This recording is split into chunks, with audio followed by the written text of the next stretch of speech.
Tajuk artikel yang kami ingin membentangkan yaitu ketagihan pornografi dalam kalangan remaja, faktor dan implikasi terhadap sosial diri remaja. Bagi semantik interaktif pula, dia terbahagi kepada tiga sebab dan akibat, inisiatif, yang kedua respon dan juga susulan. Yang ketiga keutuhan dan hasil, yang keempat dia alasan dan pesan, dan yang kelima inisiatif yang dalam teks kita boleh lihat keutuhan wacana semantik umum, sebab dan akibat. Dalam teks ini ialah ketagihan pornografi sememangnya tidak boleh diambil mudah kirana memberi kesan buruk terhadap sosial diri remaja seperti terlibat dengan hubungan seks pranikah. Hal ini disebabkan pornografi mampu memberi kesan negatif kepada kawalan diri dan otak sehingga terlibat zina dan terpengaruh dengan keseronokan palsu yang terdapat dalam video pornografi. Semantik umum, sebab dan tujuan. Oke, seperti yang kita dapat lihat dalam teks, yang di-highlightkan yaitu perkembangan teknologi sangat penting kepada sesebuah negara karena teknologi yang dimiliki oleh sesebuah negara melambangkan tahap kemajuan yang dimiliki. Tujuan sesebuah teknologi dicipta adalah untuk memudahkan urusan pekerjaan manusia supaya menjadi lebih pantas, cekap, dan mudah. Seterusnya, keutuhan leksikal yaitu melibatkan pertautan antara perkataan atau frasa secara semantik dalam kurungan makna dalam sesebuah wacana serta melibatkan unsur pengulangan perkataan. Keutuhan leksikal juga merujuk kepada hubungan antara bahagian wacana, yaitu antara perkataan leksikal dalam wacana tersebut. Pilihan penggunaan kata mestilah tepat dan sesuai dengan makna yang ingin disampaikan. Keutuhan leksikal terbagi pada 5, yaitu hiponim, antonim, sinonim, homonim, dan polisim. Hiponim bermaksud kata yang maknanya terangkum makna yang lain. Antonim pula perkataan yang mempunyai makna yang sama. Seterusnya sinonim yaitu perkataan yang berlawanan maksud. Homonim kata yang mempunyai bunyi yang sama tetapi makna yang berbeza. Manakala polisim pula kata yang mempunyai banyak makna. Aplikasi keutuhan leksikal dalam artikel ini ialah hiponim, yaitu kata yang maknanya terangkum makna yang lain, yaitu yang membawa maksud perkataan kata tersebut perlu spesifik dan bukan umum seperti dalam artikel, yaitu berkelakuan tidak sopan atau melampaui batas pergaulan sosial tanpa nikah. Itu adalah umum, dan spesifiknya ialah seperti berpegangan tangan antara lelaki dengan perempuan, bercium, meraba, mendedahkan tubuh di khalayak, dan terjebak dengan hubungan seks. Oke, sekarang kita masuk kepada keutuhan gramatikal. Keutuhan gramatikal ini merujuk kepada ketepatan dan kesinambungan struktur tata bahasa dalam sesuatu ayat atau teks bagi memastikan message yang kita sampaikan itu adalah jelas dan tepat. Jadi keutuhan gramatikal ini ada 3, yaitu yang pertama yaitu kata rujukan. Kata rujukan ini ada kata ganti nama diri, yaitu yang pertama, 2, dan ketiga. Dan ada juga kata ganti nama tunjuk seperti ini, itu kata untuk menunjukkan sesuatu.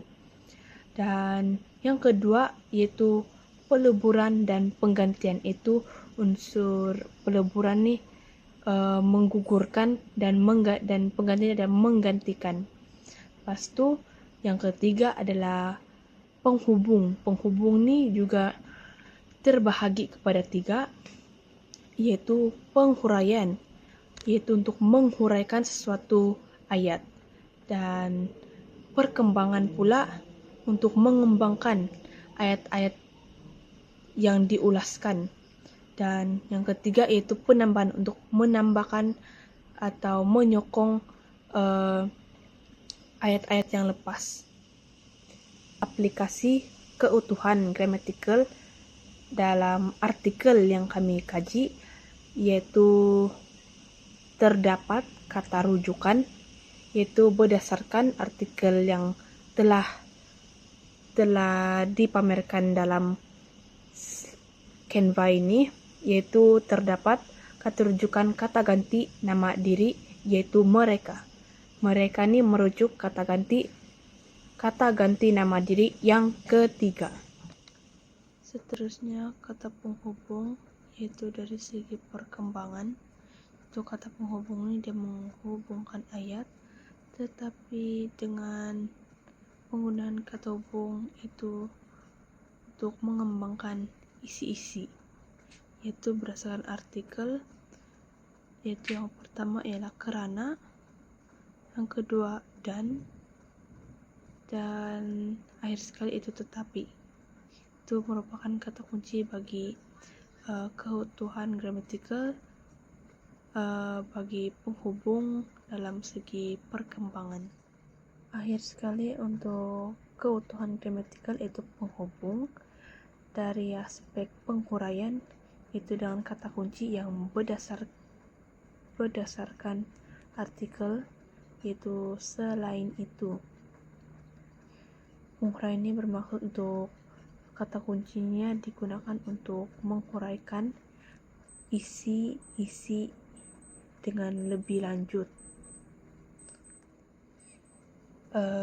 Untuk dalam keutuhan wacana yang terakhir yaitu keutuhan fonologi, yaitu fonologi ini bermaksud sesuatu wacana yang melibatkan hentian suara, nada suara, dan intonasi suara. Selainnya keutuhan fonologi ini dia lebih berfokuskan untuk kajian pasal bunyi dan suara, yaitu dorang menafsirkan melalui intonasi suara. Contohnya kalau dalam teks penulisan kita akan menggunakan tanda baca, tanda seru sebagai untuk menentukan intonasi suara tersebut. Sekarang kita akan masuk ke dalam sumber rujukan. Apa itu sumber rujukan? Sumber rujukan merujuk kepada bahan atau sumber yang digunakan untuk menghasilkan penulisan.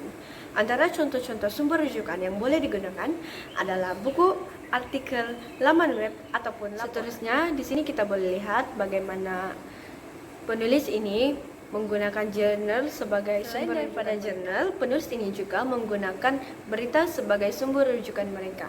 Sebagai contoh, menurut Siti Fatimah, ketagihan pornografi mendatangkan kesan negatif terhadap perkembangan otak manusia, terdiri dari berbagai peringkat umur, seperti hilangnya rasa malu, merendah diri, kemurungan, dan sebagainya. Dalam kurungan, berita harian 1 April 2018. Di sini kita boleh lihat bagaimana penulis ini menggunakan berita dan menyebut berita yang digunakan di dalam artikel. Selain itu, di dalam rujukan juga mempunyai sitasi. Apa itu sitasi? Sitasi merujuk kepada cara atau kaedah untuk merujuk dan menyebut sumber rujukan di dalam kajian. Selain itu, sitasi ini digunakan untuk memberikan kredit kepada penulis asal bagi maklumat atau ide yang dipinjam atau dirujuk, serta membolehkan pembaca mencari dan mengesan sumber. Terdapat 5 jenis sitasi, yaitu hadapan, belakang, tengah, pelawak, dan relevan. Mari kita lihat jenis-jenis sitasi yang digunakan oleh penulis di dalam. Yang pertama adalah sitasi jenis hadapan. Mari kita lihat contoh. Nurul Huda et al. 2020 menjelaskan menonton pornografi merupakan salah satu kaedah yang sering digunakan oleh kebanyakan remaja untuk menghilangkan rasa sunyi dan tekanan yang dihadapi.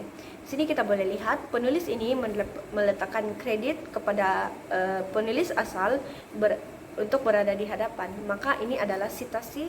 Seterusnya adalah jenis sitasi pada bahagian belakang. Sebagai contoh ialah, selain itu, kesan ketagihan pornografi kepada otak juga didapati sama kesannya dengan pengambilan barang terlarang seperti pengambilan dada dan alkohol, Risman 2008.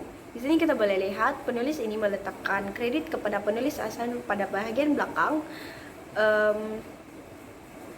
untuk menghargai ide dan penulis asal. Ini adalah cara untuk menggunakan sitasi pada bahagian adalah sitasi jenis relevan. Sebagai contoh, hasil kajian yang pernah dijalankan mendapati pornografi mampu memberi kesan negatif kepada kesehatan mental manusia.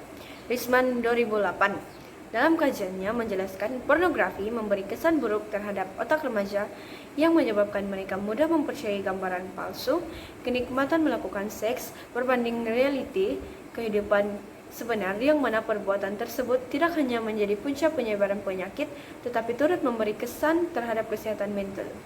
Di sini kita boleh lihat penulis ini memberikan kredit kepada penulis asal karena telah menggunakan ide asal beliau. Penulis ini juga tidak hanya menggunakan fakta yang sudah dia rujuk, tetapi ia juga menggunakan idenya sendiri untuk menyokong fakta tersebut. Seterusnya, kita akan masuk ke dalam kejelasan. Kejelasan terbahagi kepada dua, yaitu kohesi dan koheren. Apa itu kohesi dan koheren? Mari kita lihat bersama. Yang pertama, mari kita lihat kepada kohesi. Apa itu kohesi? Kohesi merujuk kepada hubungan atau keterikatan antara unsur-unsur dalam teks yang terlihat secara langsung atau melalui penggunaan elemen bahasa, seperti kata ganti, konjungsi, atau dalam pengulangan kata. Selain itu, kohesi juga memastikan bahagian-bahagian dalam teks itu saling berhubung secara gramatikal dan membentuk satu kesatuan yang sangat. Ini adalah contoh bagi kohesi. Di sini kita boleh lihat bagaimana penulis ini menggunakan beberapa perkataan untuk menghubungkan satu ayat ke ayat yang lain dan perenggan kepada perenggan. Sebagai contoh, selain itu telah menjadi penanda ide dan menghubung-kaitkan fakta dan ayat-ayat yang lain.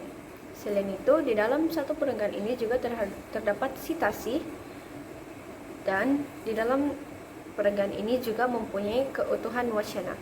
Sebagai contoh, kebanyakan masyarakat, terutamanya golongan muda, dilihat kurang bijak dalam membuat keputusan disebabkan mempunyai perasaan ingin tahu yang tinggi dalam melakukan sesuatu perkara yang baru. Abdullah dan Saima 2015. Tidak heran kan walaupun Malaysia dianggap sebagai sebuah negara Islam dan majoriti rakyat Malaysia juga adalah beragama Islam, tetapi jumlah kes pembuangan bayi dan kelahiran anak luar nikah dalam kalangan umat Islam di negara ini tetap berlaku. Di sini kita boleh lihat keutuhan wacana ini adalah jenis sebab dan kesan. Kejelasan yang terakhir yaitu koheren.